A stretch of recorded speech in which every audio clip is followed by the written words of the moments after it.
Welcome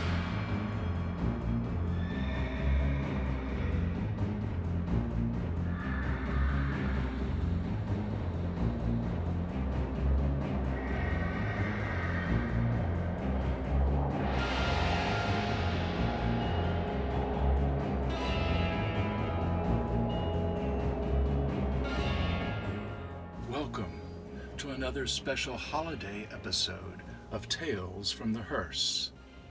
Tonight we continue with part 2 of our Christmas tragedy.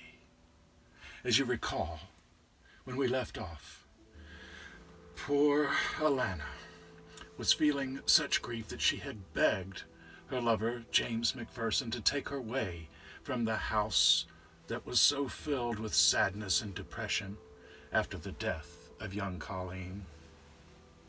You know, Colleen had fallen down the very same well where 50 years before a young girl named Brianna had also died.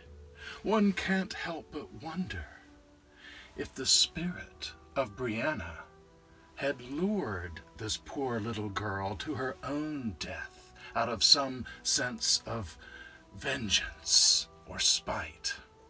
Well, we'll never know. What we do know, though, is that Alana was so filled with grief that she just wanted to leave this household. It was in November that poor Colleen fell down that well. And so, as the weeks went by and the time got darker and darker, even though they were leading up to Christmas, it became even worse for Alana. Christmas had been a time at which she got some respite, some little bit of levity from her father, or at least less grief. But this year there would be none of that. So before Christmas arrived, she begged James once more to please take her away from this, even though their little home was not yet prepared. James agreed. He understood her grief, and finally, just before Christmas Eve, he told Alana to gather her belongings, what she had, and go to his household where he had already prepared his family to receive her. The McPhersons had softened in their attitudes toward poor Alana and all the grief that the Davidsons had suffered, so they were receptive to the idea of the marriage and of Alana coming to stay with them while James finished building their little cabin.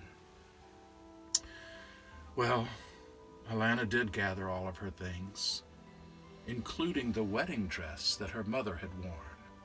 But before she could leave, James said that he had one condition that must be met before they could be married. He said he needed to speak to Elias himself. He could not go on with this wedding without at least having asked Alana's father for her hand in marriage. Alana thought, this is a terrible idea. You don't understand how my father feels about your family. But James insisted. He said, at least let me ask. That gives us absolutely no chance of hope if we don't even ask. Alana agreed, even though she had no hope that anything would work out for that request. So James left, and he went to go talk to Elias, leaving Alana at the McPherson home.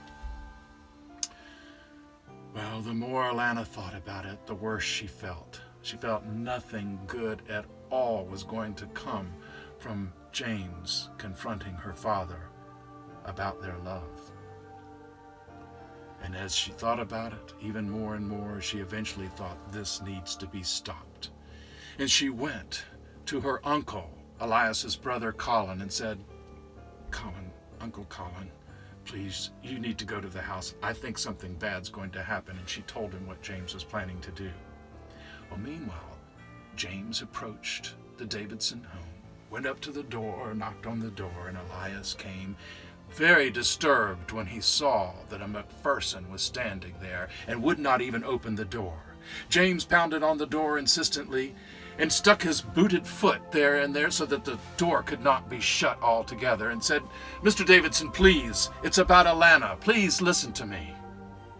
Well, when Elias heard his daughter's name, he relented reluctantly, and he opened the door and he allowed James to come in.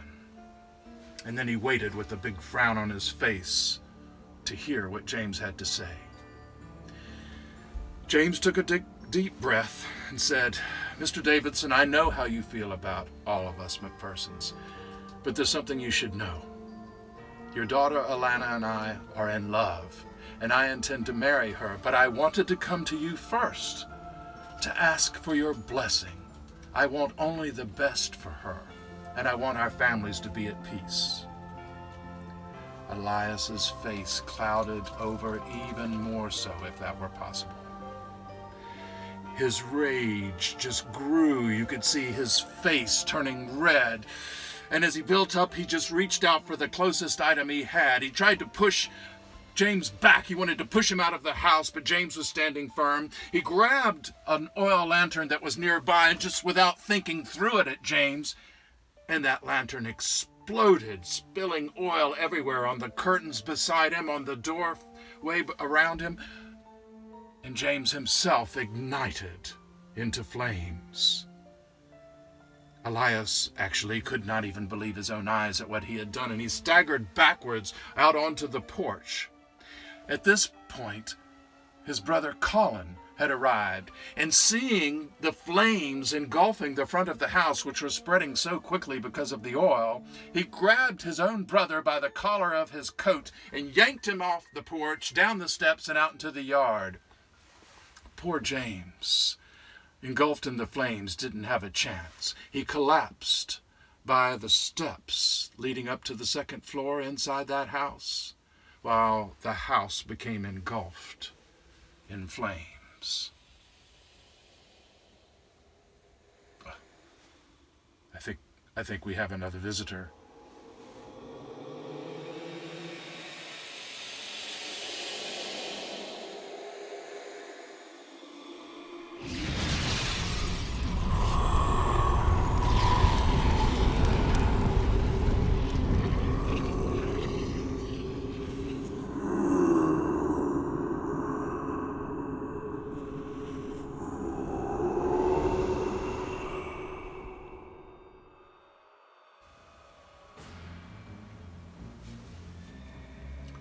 I told you before that this site where the Davidsons are buried is a very active place for spirits.